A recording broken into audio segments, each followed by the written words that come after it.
Hey, what's up, guys? Welcome to the channel. At UFC Vegas 68, we saw Derrick Lewis versus Sergey Spivak, and Derrick Lewis suffered his third straight defeat. And in this video, I'm going to discuss the fight in detail, but the main topic of this video is, was UFC Vegas 68 the end of Derrick Lewis? He's now dropped multiple fights in a row. He's getting up there in age. He's been stopped in a lot of these fights. Should he be cut from the UFC? If he is not cut from the UFC, will he be able to have a career resurgence? We sometimes see career resurgence even at a later age within the heavyweight division. So I'm going to break all that down in this video, and I'm going to discuss whether or not I think the UFC would cut Derrick Lewis. And if they don't cut him and he continues his career, will he be able to have any success within the heavyweight division or maybe another division? So first off, let's start with the fight. Sergey Spivak wins via first round arm triangle submission. And, the fight went about how I expected it. I could have saw it going via submission. I picked second round TKO, but I thought Spivak was going to be able to have his way with him in the grappling. And I thought, once he got Derrick Lewis down, it was going to be over for Derrick Lewis because Derrick Lewis relies on his power far too much. And I don't think Derrick Lewis landed one strike in this fight. I mean, it was a fight where Spivak basically clinched up with him, tossed him to the ground, controlled him on the ground. Lewis would fight back to his feet, but Spivak would keep on to the body lock, drag Derrick Lewis back to the ground. And Derrick Lewis, the takedown defense in this fight looked awful. Half the time when he was being taken down, his face was literally hitting the canvas. So he had no ability, he had nothing to offer against Spivak at all. Once Spivak got a hold of him, it was pretty much over. And, he just continued to ragdoll Derrick Lewis down. He would land some strikes. It's not like Spivak was just holding on. Once he got him down, it's not like Spivak was just holding on for dear life. Because Derrick Lewis, in the past, he's shown he really likes to try to explode to his feet.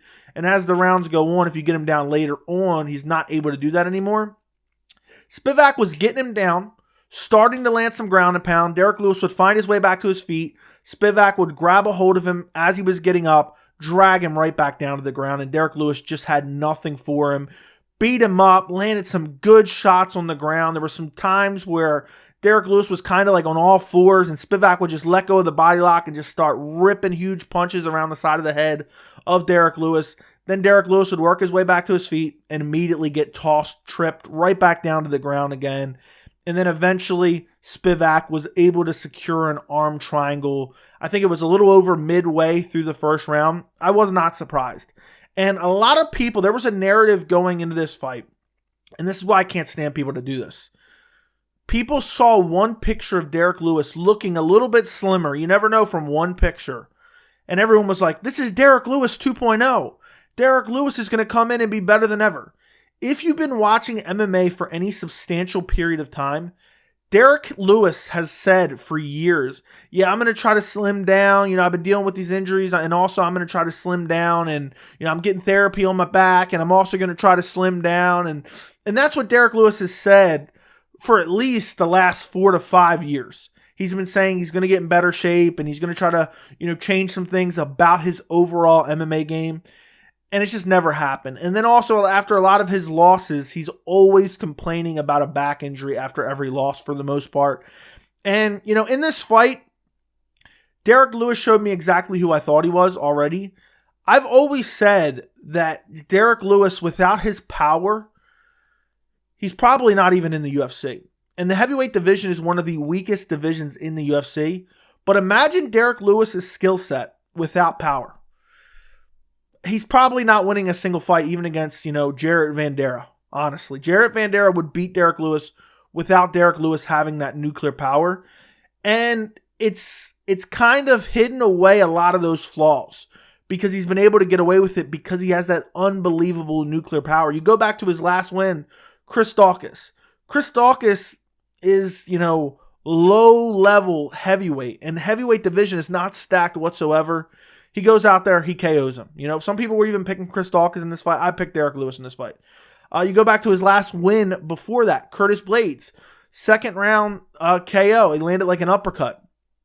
Curtis Blaydes was pretty much dominating him on the feet before this happened.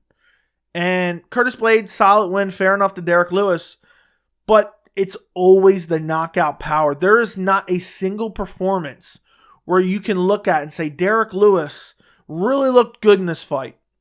It's always a knockout. It's always a knockout. And that kind of shielded a lot of the criticism of his skill set. And I also think in his head, in every fight or every training camp, he kind of went into it like, I'm going to try to knock this guy out. And don't get me wrong, there is some other skills that Derrick Lewis possesses. He has some lightning fast kicks. He has some decent timing, but that's it. The wrestling isn't there. The jiu-jitsu isn't there. The fight IQ isn't there. The chin, it really isn't there. He got KO'd many, many years ago by Matt Mitrione back in September of 2014. And Matt Mitrione was basically a bum at this point. And went out there and face planted Derrick Lewis. And, Derrick Lewis got finished by Sean Jordan as well by KO or TKO. And Derrick Lewis, we know he's not known for his cardio, okay? We know that. And I know a lot of people look back on some of these wins. The Francis Ngannou win is mentioned quite a bit. That fight was terrible. Neither guy did anything. He doesn't deserve any praise for that. And I just really believe, even as good as Sergey Spivak looked in this fight, he was very dominant. He was very aggressive. He didn't eat a single shot from Derrick Lewis. It controlled him on the ground, beat him up. When Derrick Lewis worked his way back to his feet, he immediately dragged him back down. And then he showed the finishing ability to look for that arm triangle and finish Derrick Lewis. And I still don't think Sergey Spivak is all that good, to be quite honest. I'm not super high on him. The head movement leaves a lot to be desired. The striking isn't particularly great. He's not a Daniel Cormier style wrestler. Right now, I think Spivak, in the overall rankings in the heavyweight division, again, which is not very stacked, is number 12. Okay? I don't think Spivak is some world beater in the heavyweight division. And he went out there and made Derrick Lewis look like he didn't even belong in the cage with him. That's how good of a performance Sergey Spivak put on. I don't think, too much can be taken away from this fight. I'm not going to sit here and say Spivak's a contender, but the heavyweight division has notoriously been a shallow division. And you're never more than a couple wins away, potentially 2 wins away from a heavyweight title shot, especially now that the division got even thinner with Francis Ngannou, the heavyweight champion, leaving the UFC. So, I'm not going to say Spivak's never going to fight for a title because you never know within the heavyweight division. But I think he's outmatched by a lot of these guys, especially when you get up to number 6, Tom Aspinall. I know Tom Aspinall lost his last fight. He was injured. He's coming back from an injury. Who knows when he's going to return. I think Tom Aspinall beat Sergey Spivak. And they actually already fought, matter of fact. I'm pretty sure they fought way back when. I think it was actually on short notice. Tom Aspinall has only gotten better since then. Then you go up in the weight class. You look at Tai Tuivasa. Yeah, Spivak could probably beat Tai Tuivasa, but Tai Tuivasa almost lost to Greg Hardy. Then you get to Curtis Blades. I don't think Spivak's beating Curtis Blades. I don't think he has a chance to beat Curtis Blades. I don't think he's beating Sergey Pavlovich. It's possible. He's not beating Stipe. He's not beating Cyril Gane. Depending on what John Jones looks like, he's not beating John Jones. So, solid win for Spivak against, a number 7 ranked Derrick Lewis, but Derrick Lewis was always ranked based off his nuclear power. Now, when you look at Derrick Lewis's resume, this is absolutely insanity to me. He has lost 6 out of his last 11. And of those 6 losses, he's been finished in every single one of them. And I think all of them, except 2, were via submission. He got submitted by Daniel Cormier, and he got submitted by Sergey Spivak. Got TKO'd by Sergey Pavlovich. People were saying, it was an early stoppage. Derrick Lewis went face down. It was not an early stoppage. It was a fine stoppage. Got brutally KO'd, face down again by Tai Tuivasa. Elbow in the clinch, flatlined him. Got beat up and basically quit against Cyril Gane. He was just getting beat up. Combinations were getting put on him. And it's crazy. That was a heavyweight title fight, and it wasn't that long ago. It was August of 2021. And then what's even crazier is, you look at those wins and losses, and you really start to kind of pick them apart. It could easily be that he lost 8 out of his last 11, because I thought he lost to Bagoy Ivanov, who also fought last night at UFC Vegas 68. I thought he lost that fight. It was a split decision at UFC 244. Derrick Lewis got out-wrestled. I thought he clearly lost the fight. The Latifi fight, which Latifi should probably be fighting at middleweight He's fighting at heavyweight. He's like 5'5". And I thought there was a case to be made. This was a unanimous decision. I thought there was a case to be made that Latifi won. So you could easily twist this record around and say Derrick Lewis has lost 8 out of his last 11. That is insane to me. And I think people have gotten far too caught up on being a fan of Derrick Lewis and not actually assessing his skill set. And for me, for a while, when Derrick Lewis first came into the UFC, I've told this story on multiple streams before on my channel. I was actually high on Derrick Lewis. I thought Derrick Lewis could be a legit prospect in the heavyweight division. We're talking all the way back in like 2014. That's how long I'm talking, ago. Then when he got flatlined by Matt Mitrione, I was like, okay, probably not. And then when he got flatlined or TKO'd by Sean Jordan, I was like, definitely not. And then I started counting out Derrick Lewis for a while. And then it was like every time I would count him out, he'd come through with a KO. Case in point, Alexander Volkov. He was losing that fight. Last like 30 seconds of the fight, he gets a KO over Volkov on the Khabib McGregor card. And then it's Curtis Blaydes. I picked Curtis Blaydes to beat him. I thought Curtis Blaydes was easily going to beat him. And he KOs Curtis Blaydes. So it kind of got me into believing, okay, Derrick Lewis can beat some of these guys who aren't the elite of the elite. But you look at his last few fights, Tai Tuivasa. I picked him against Tai Tuivasa, actually. And he landed some good shots. I don't even think Tai Tuivasa. I think Tai Tuivasa is a younger version of Derrick Lewis, essentially. And the same thing. He's kind of got like a cult-like fan following. But he's not that good. Almost got finished by Greg Hardy. And, I'm actually ashamed of this one. I picked Derrick Lewis over Sergey Pavlovich. This was before Pavlovich had fought any decent competition. And I said, this is a 50-50 fight. I think one of these guys is getting KO'd in the first round. But I think Derrick Lewis's power is much more significant than Pavlovich's. And I think Pavlovich has bad head movement. And that's how I justified my pick for Derrick Lewis. But we saw what Pavlovich did to him. He brutalized him. And I just think all this damage he's taken, a week from now, he's going to be 38 years old. He's now lost 3 in a row. It is the end of Derrick Lewis. In my opinion, it is the end of Derrick Lewis. But will the UFC cut Derrick Lewis? Absolutely not. They will not cut Derrick Lewis.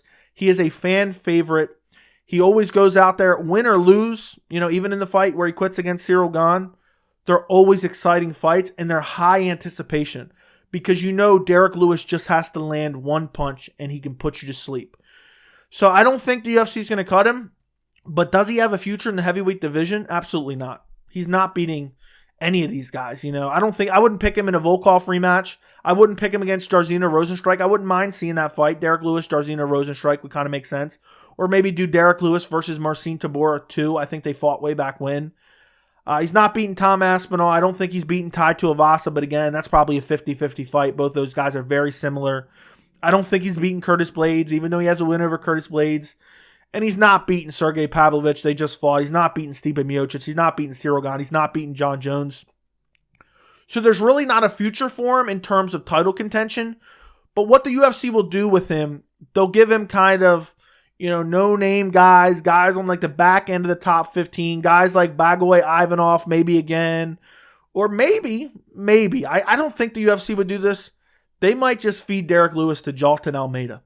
That is a possibility because the UFC likes to use people's name value and build up-and-coming guys off of their name value. So they're trying to build up Jalton Almeida.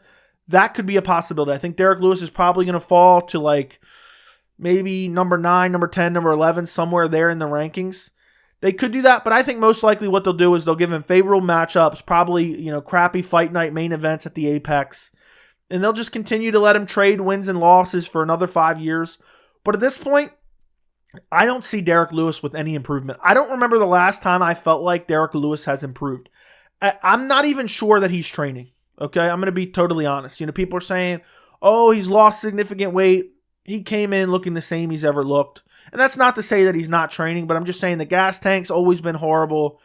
The defensive ability has never looked great. The takedown defense has never looked great. A lot of the time, again, that nuclear power has kind of shielded it a bit because people are kind of scared to engage. And Curtis Blaydes kind of fell into that game where he was tentative to go for the takedown because he was worried about the power coming back from Derrick Lewis.